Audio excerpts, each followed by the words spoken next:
नमस्कार दोस्तों, आज मैं आपके लिए बहुत ही बजट में मिठाई की रेसिपी को लेके आई हूँ। आप देखिए कितनी सॉफ्ट और मुलायम यहाँ पे मिठाई बनके तैयार हुई है और इस मिठाई को आप महीनों तक स्टोर भी कर सकते हैं और जिसे हम बिना चाशनी के ही बनाएंगे। तो चलिए बिना देर किए हम शुरू करते हैं इस मिठाई को बनाना। तो इसे बनाने के लिए हमें किस सामान की ज़रूरत है देख लेते हैं। हमने यहाँ पे एक कढ़ाई ले ली है, कोई भी आप कढ़ाई घर की इस्तेमाल कर सकते हैं और इस समय हम आंच को मीडियम रख देंगे। और मेजरमेंट के लिए हमने यहाँ पे एक कटोरी ले ली है, घर का कोई भी कटोरी या कप आप ले सकते हैं मेजरमेंट के लिए। और यहाँ पे मैंने 2 कटोरी बेसन लिया है जिसे पहले से ही छान लिया था। अच्छे से छान कर ही हमें बेसन को लेना है क्योंकि बेसन में गुलठे पड़ जाते हैं। इस समय बारिश के मौसम में बेसन में गुलठे पड़ जाते हैं, इसलिए हमने बेसन को छान कर ही लिया है। और अब हम इसे मीडियम आंच में चला लेंगे। इस तरह से चलाते हुए हल्का सा सूखा कर लेंगे और इस तरह से सूखा करने के बाद ही हम इसमें घी ऐड करेंगे। ऐसा करने से हमारी मिठाई में घी भी कम लगेगा और बहुत ही स्वादिष्ट बनके तैयार होगी। तो 2 से 3 मिनट बाद ही हम इसमें देसी घी का इस्तेमाल करेंगे और इसे चलाते हुए पका लेंगे। और 2 से 3 मिनट बाद हो गए हैं, बेसन को हमने हल्का सा भून लिया है। अब हम इसमें घी डाल देते हैं। तो आप चाहें तो चम्मच की सहायता से इस तरह से थोड़ा थोड़ा घी डालकर इसे चलाते जाइए। और मेजरमेंट के हिसाब से मैंने यहाँ पे 1 कटोरी से थोड़ा सा खाली घी लिया है। 1 कटोरी में बस 1 उंगल ही खाली है ये घी। 2 कटोरी बेसन में हमें 1 कटोरी घी लग जाता है। और इस तरह से हम धीरे धीरे इसमें घी डालकर अच्छे से भून लेंगे। बेसन के लड्डू सभी को बहुत पसंद आते हैं और बेसन से बनी मिठाइयाँ भी बहुत पसंद आती हैं, लेकिन आज हम बिना चाशनी के ही बर्फ़ी बनाएंगे और बहुत ही बढ़िया सेट होगी। आपको कोई भी प्रॉब्लम नहीं होने वाली है इस बर्फ़ी को सेट करने में। और अब हम इसे इसी तरह से चलाते हुए भून लेते हैं और इस तरह से जो गुलटे हैं इन्हें दबा दबा कर हम चलाते हुए इस तरह से भून लेते हैं। आंच को हम मीडियम ही रखेंगे और इसे लगातार चलाते रहेंगे।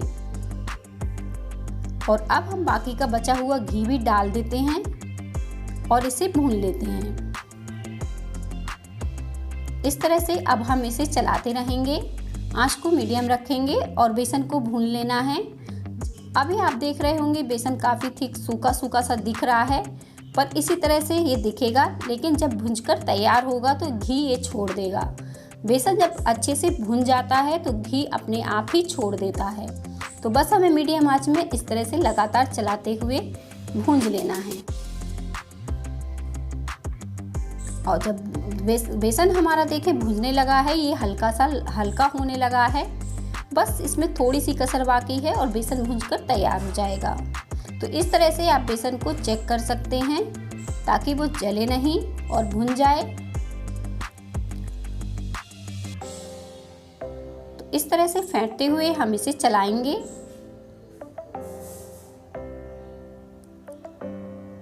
अगर हमारी रेसिपी आपको अच्छी लग जाए तो रेसिपी को लाइक ज़रूर करिएगा। और देखिए कितना हल्का अच्छे से ऊपर तक बेसन फूल गया है और इसने घी भी काफ़ी छोड़ दिया है।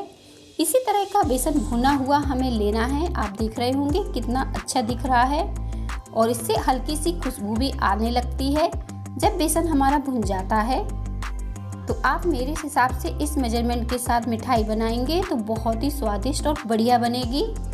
और इस मिठाई को आप रक्षाबंधन में स्टोर भी कर पाएंगे, ये जल्दी ख़राब नहीं होगी। 15 से 20 दिन तक इसे फ्रिज में रख के स्टोर कर सकते हैं। तो बेसन हमारा भुन गया है तो गैस को हम बंद कर देंगे और इस तरह से थोड़ा सा चला देंगे क्योंकि कढ़ाई हमारी अभी गर्म है तो ये नीचे लगे नहीं। और इसे ठंडा होने देंगे।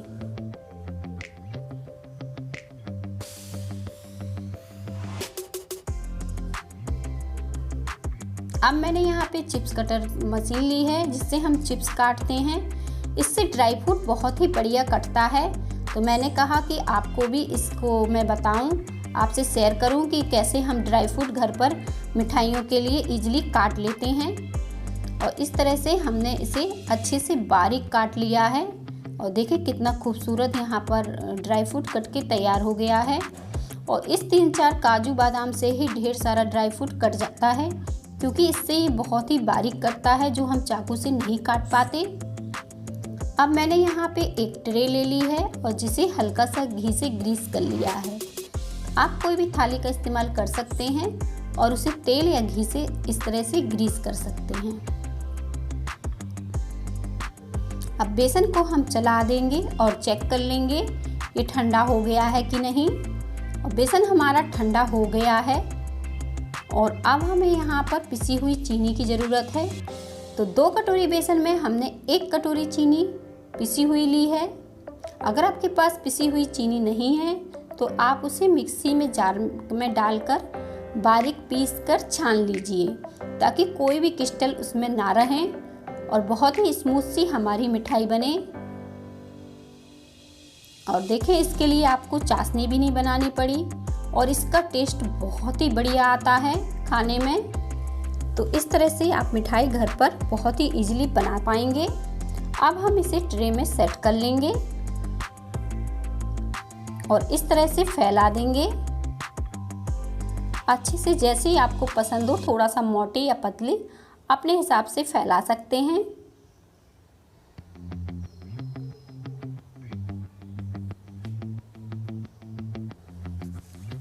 और अब हम इसे सेट करने के लिए छोड़ना है, तो ऊपर से थोड़ा सा हम चिकनी कर लेते हैं।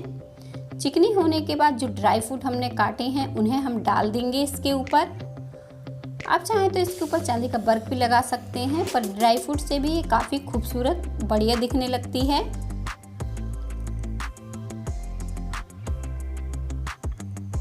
तो अब हम इसे फ्रिज में रखकर सेट कर लेते हैं 15 से 20 मिनट के लिए।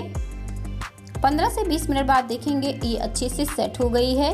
तो हम चाकू की सहायता से इसके किनारे काट लेते हैं। आप चाहें तो इसे चौकोर पीसेस में कर सकते हैं, पर मैं यहाँ पे कुकीज कटर की सहायता से इस मिठाई को काट के गोल गोल शेप देने वाली हूँ। अगर आप भी गोल गोल बनाना चाहते हैं तो कोई भी ढक्कन या कटोरी का इस्तेमाल कर सकते हैं इस मिठाई को काटने के लिए। और इस तरह से घुमाते हुए हम इसे निकाल लेंगे। इसी तरह से हम बाकी की मिठाई काटते जाएंगे और इसे निकालते जाएंगे। आप देखिए कितनी खूबसूरत लग रही है, बिल्कुल मक्खन जैसी मुलायम है। ये मुंह में घुल जाने वाली मिठाई हमारी बनके तैयार हो गई है। सारे पीसेस हम इस तरह से निकाल लेंगे। बहुत ही सॉफ्ट बनी है। इसी तरह से हम निकाल लेते हैं और इसकी प्लेटिंग कर लेते हैं। और देखिए हमारी मिठाई बनके तैयार हो गई है। बहुत ही सॉफ्ट मुलायम बनी है, एकदम मुंह में घुलने वाली। इस तरह से आपको तोड़ के दिखा रहे हैं। तो इस मिठाई को आप पीसेस में कट करने के बाद डिब्बे में रखकर फ्रिज में रखकर आराम से 15 से 20 दिन तक खा सकते हैं। और बहुत ही बढ़िया हमारी मिठाई बनके तैयार हो गई है। रेसिपी पसंद आ जाए तो रेसिपी को भी लाइक करिएगा। अगर चैनल पर नए हैं तो चैनल को सब्सक्राइब कीजिएगा। और इसी तरह की अच्छी मिठाई की वीडियो देखने के लिए मिलते रहिएगा इसी तरह माँ बेटी किचन में।